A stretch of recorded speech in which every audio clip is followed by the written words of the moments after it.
Hello and welcome to YT talks, जहां हम आपके फेवरेट सेलिब्रिटीज और यूट्यूबर्स की ताज़ा अपडेट्स लाते रहते हैं।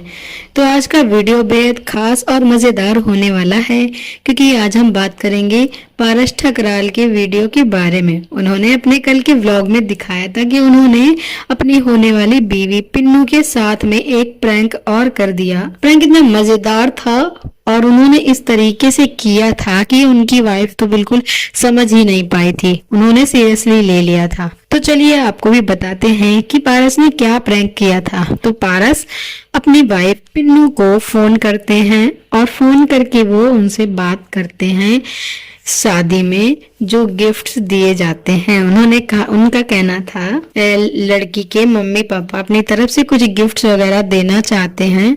तो उन्होंने मतलब कहा कि घर में कुछ बात चली नहीं, मम्मी पापा ने क्या सोचा, क्या बात हुई, तो पिन्नू समझ नहीं पा रही थी। लेकिन पारस भी जो है खुलकर के एकदम से बोल नहीं पा रहे थे वो कि कैसे बोले, और उनको हंसी भी आ रही थी बीच बीच में। लेकिन फिर उन्होंने बात करते करते उन्होंने बहुत इधर उधर की बात करते हुए ऐसा मतलब समझाने की कोशिश की कि जिससे पिन्नू समझ जाए कि वो क्या कह रहे हैं, लेकिन फिर भी वो नहीं समझ पा रही थी, क्योंकि ऐसा उन लोगों में ऐसी कुछ बात भी नहीं हुई थी ना। उन लोगों का पहले से ही सब क्लियर था कि दहेज वगैरह वाला कुछ सीन होगा नहीं, तो इसलिए पिन्नू और नहीं समझ पा रही थी। तो फिर पारस बोलते रहे, ऐसे ही घुमा फिरा के बात करते रहे, बताते रहे मतलब कुछ ना कुछ कि जैसे कुछ गिफ्ट दिए जाते हैं, क्या देना है। फिर उन्होंने कहा हमारी गाड़ी खराब हो चुकी है तो गाड़ी आड़ी देने का मन है क्या, इस तरीके से कहा। तो पिन्नू सीरियस हो गई एकदम से और वो बोली कि ऐसी तो कोई बात भी नहीं हुई थी, जब सबके साथ में बातचीत हुई थी ऐसी कोई बात आपके घर वालों ने भी नहीं रखी थी और आपकी सोच भी ऐसी नहीं है। मुझे तो मतलब यकीन नहीं हो रहा है, मुझे समझ में नहीं आ रहा है कि मैं क्या बोलूं इस बारे में। तो पिन्नू ने कहा कि भाई मैं तो इस बारे में कुछ नहीं कह सकती। पिन्नू ने कहा कि ये सारी चीजें तो भाई गलत होती हैं, और उसके बाद भी अगर फिर भी आपको चाहिए है तो फिर आप डायरेक्ट मेरे मम्मी पापा से बात कर सकते हो अपनी, और अपनी बात बताओ भाई उनको। देखो अभी तो अब शादी को दिन भी नहीं बचे हैं बिल्कुल भी, इतनी जल्दी सब कुछ कैसे क्या अरेंज होगा। और इधर पारस को हंसी आ रही थी बार बार, क्योंकि वो अपनी हंसी रोक नहीं पा रहे थे। वो कह रहे थे कि मतलब उन्हें लग रहा था कि वो सोच रहे थे कि हो सकता है पिन्नू समझ जाए कि मैं प्रैंक तो नहीं कर रहा हूँ, लेकिन पिन्नू नहीं समझ पाई थी। तो काफी मजेदार उनका ये प्रैंक चल रहा था।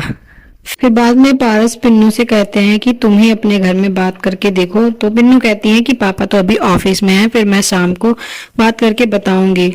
लेकिन पिन्नू कह रही थी कि मैं कैसे बात करूंगी, मैं क्या कहूंगी, मुझे खुद समझ में नहीं आ रहा है। भाई तुम खुद ही बात कर लेना, जो तुम्हारी मांग है अपनी रख देना उनके सामने, जैसा होगा वो बताएंगे फिर। तो पिन्नू ने काफी ज्यादा सीरियसली ले लिया था इस बात को, और पारस को भाई बहुत मजा आ रहा था, बहुत ज्यादा हंसी आ रही थी उनको। फिर उन्होंने फोन कट कर दिया। उसके बाद में थोड़ी देर बाद उन्होंने फिर से फोन लगाया। उन्होंने सोचा कहीं पिन्नू घर में ना बताने लगे कि ऐसी ऐसी बात है, तो फिर उन्होंने कहा फिर ज्यादा गड़बड़ हो जाएगी।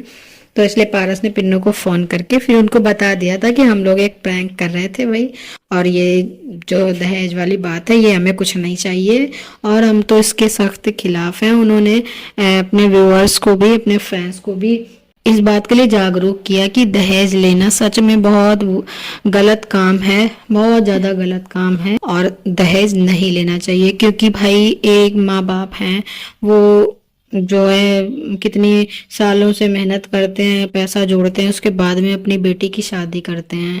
तो और यही सोचो कि वो माँ बाप अपनी बेटी दे रहे हैं ना, तो उन्होंने सब कुछ अपना दे दिया वैसे ही। फिर ऊपर से दहेज वाली बात, तो बेचारे बहुत ज्यादा प्रेशर में आ जाते हैं ना। तो इसलिए दहेज वाली जो प्रथा चल रही है ना समाज में, ये बिल्कुल से बंद होनी चाहिए।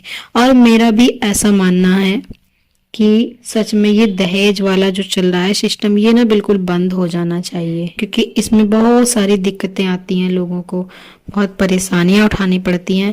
और इसके साथ ही उन्होंने अपनी शादी की तैयारियां भी शुरू कर दी हैं, शॉपिंग वगैरह हो रही है, धीरे धीरे शॉपिंग भी उनकी कर रहे हैं। किसी दिन कपड़ों की शॉपिंग तो किसी दिन ज्वेलरी की शॉपिंग, इस तरह से जो है उन्होंने शादी की तैयारियां भी अपनी शुरू कर दी हैं। वो अपने व्लॉग्स में दिखाते रहते हैं। तो आप लोग ने देखा भी होगा। और कपड़ों के साथ में जो है ज्वेलरी वगैरह भी देख रहे हैं ये लोग। और पिन्नू और अपनी मम्मी को ज्वेलरी दिखा ही रहे थे, तो पारस के मन में आया कि मैं भी अपने लिए देख लेता हूँ एक।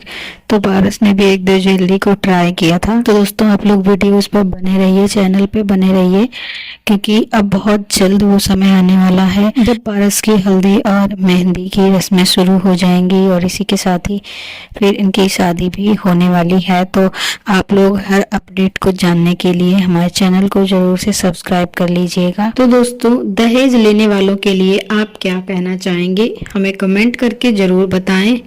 और वीडियो अच्छा लगा हो तो लाइक करके शेयर करें और हमारे चैनल को सब्सक्राइब करना ना भूलें। चलिए मिलते हैं अगले वीडियो में एक और नए अपडेट के साथ। तब तक बने रहिए YT टॉक्स पर।